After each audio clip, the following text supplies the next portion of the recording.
Sorry about that. Chantel, hello, how are you? It's great talking to Hi. you. Thank you. It's so good to talk with you too. Look, I'm impressed with everything related to the series. I actually just watched it like through the whole weekend. But Oh, the first thing nice. that came into my mind, there was something like, I had to ask her, uh, do you think that humanity will ever be able to understand that sometimes being the first is not the most important thing? I mean, isn't that the hope of the message that we're trying to convey is that by winning, you actually lose. By being first, you miss all of the beautiful lessons in life. And I think that we started off in season one losing, the race to the moon, and each character you see throughout the season lose things. And it's only a metaphor for what each character is going through. And by losing those things, they learn the most about themselves. They get the biggest lessons that happen. And I hope that it resonated with people because I truly believe in that message of our show. And actually, it through the show, sometimes I think I kind of go too far when overthinking things, when I watch something or when I So you're listen like to me. a story. Yeah, Yes. but I was thinking like, how come? And I think this sort of idea is within the show a few times. How come we don't learn to cooperate more efficiently? Do you know what I mean? Yeah. Yeah, of course, of course. I think that there's such opportunity, and we sometimes miss it because of ego, because of maybe the way we were raised, whatever circumstances that surround our life, and we miss these really true opportunities to connect or reach out and utilize one another and not think that we're the center of the universe and it all revolves around us. And that, I love hearing that you got that message from the show. That while the show is, entertaining and we have space, that I think there's this quiet subtlety within each character that different people connect to, and I like hearing the grander message that everyone walks away from the show with because that's why I do what I do. Okay. It's just that it's great because I'm a big sci-fi fan, and Yeah. in all of its different kind of sci-fi that you can find, but I always try to look through it on a different perspective. So that's why I was thinking of it, like that's why I was thinking of it that way. But okay, getting into the show, I know we have little time. How do you Yeah. prepare for this part? This whole I don't know if it's the right expression, but sort of Mm. a astronaut wife kind of thing. It's some sort of it isn't something that's known. Do you know what I mean? Yeah. It's not something that we have information available. So I was intrigued by that because all we have is maybe a few documentaries and things Mhm. like astronauts' wives. We never know that much. So how do you prepare for that?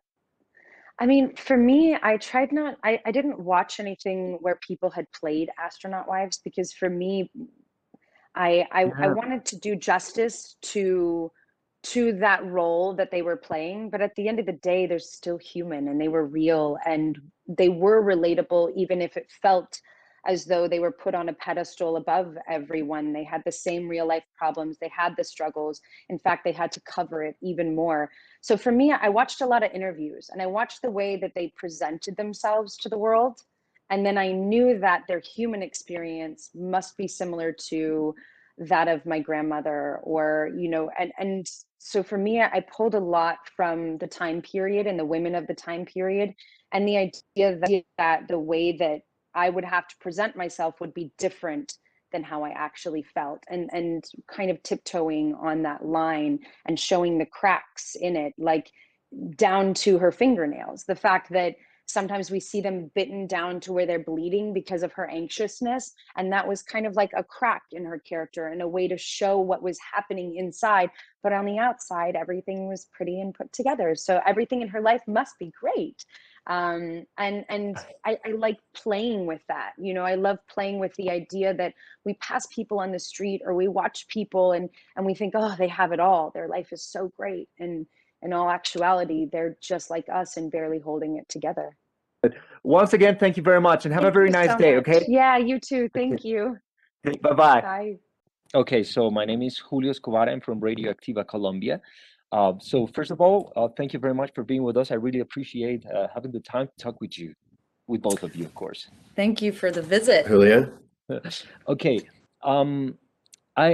there was something I was talking with Chantel earlier today, and is something that I really think it's a nice approach on the show, and it is that I think they're somehow putting ordinary people through extraordinary circumstances, and I think there's something underneath the storytelling of the show that makes us think about it.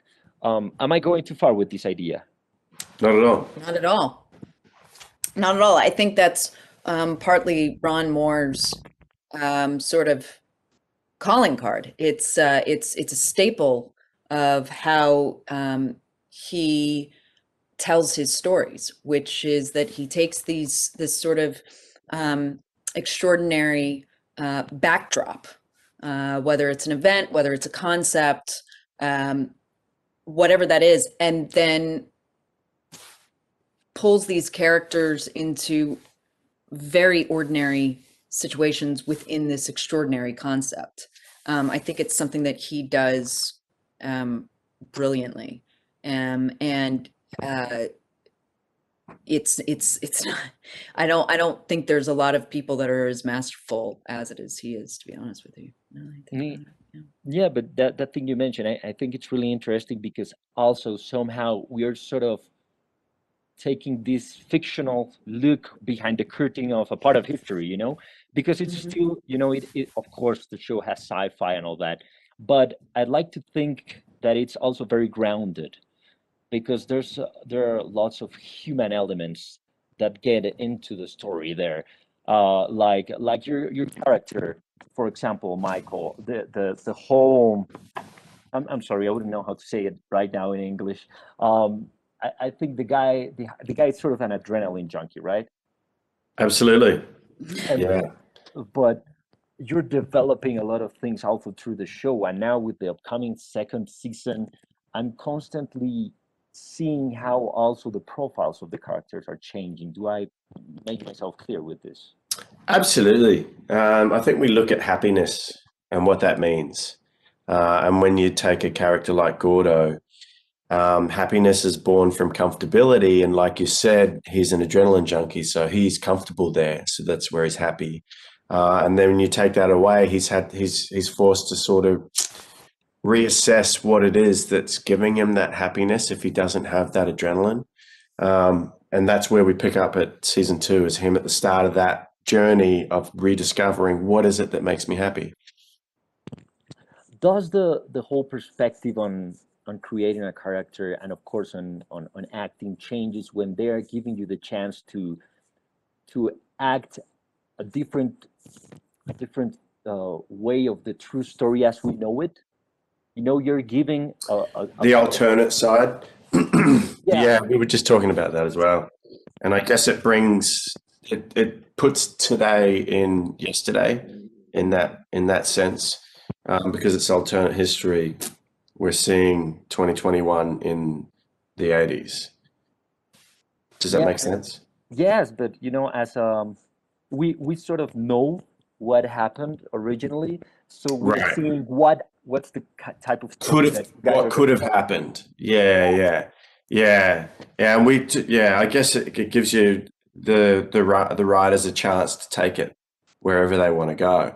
And we've been talking a little bit about how us as the players, when we arrived and started, you know, working with the material, how they in the writing room started to adapt to what we were doing as well. And so the, you know, little things in terms of characters started to evolve organically from that process. Um, you, we've seen through the series, we've seen Buzz Aldrin, John Glenn, Neil Armstrong as characters. W- Was there any support from NASA for the show? I think that there was, I think that there was support in the sense that, um, that we have Garrett Reisman, who is a former astronaut, as our technical advisor. I think in a lot of ways, NASA was like, we see what you're doing, that's great. Mm, But I think because of the alternate history aspect mm. of it, they had to sort of keep a distance because, what they do is the reality, and what we're doing is really is not. It's not, Um, no. But then when it comes to suits and things, like and when it comes to Mocha, like, and it all in terms of like control center, everything's identical. So that it's a great little mirror to there's truth embedded in what we're doing, even though, it's fabricated with the alternate Uh, aspect. Here in Colombia, the show is still, even though of course we're about to have the second season, the show is quite fresh still here in Colombia. People are starting to get into it. So I don't want to ask too much about it. So when people get to see the whole interview, I don't spoil anything.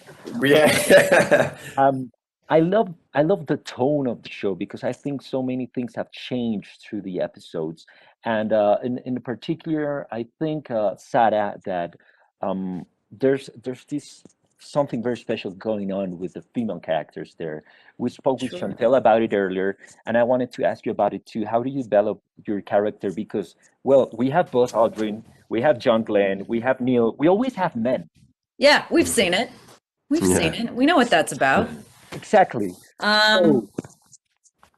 yeah, I mean, I know personally that the first time I ever tried on the spacesuit for a fitting, uh, I felt this bizarre honor in doing so. Mhm. Um, and maybe it was the actual weight of the spacesuit, but there I did feel like I was sort of carrying the weight of what this program has meant to so many people.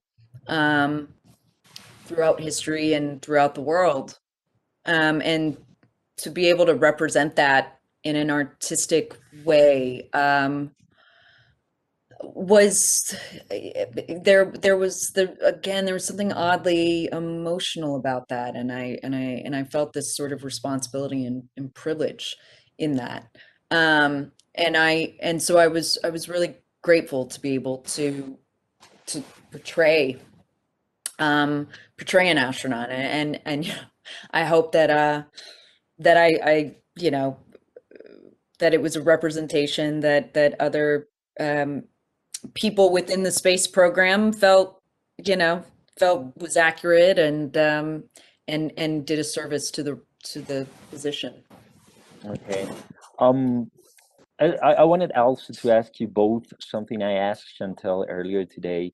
Do you think, well, this is entirely my perspective, but there's something also that I picked from the show, and is, do you think someday we'll learn that it's not exactly um, that we can also value not being the first in doing something, but we can cooperate and do something even bigger? Yes, I hope. I really hope. That was in the first season, to me, what the theme was about in the first season was, the fact that the Americans weren't first, quote, first. When we strip away this fabricated idea of excellence, and what that means, um,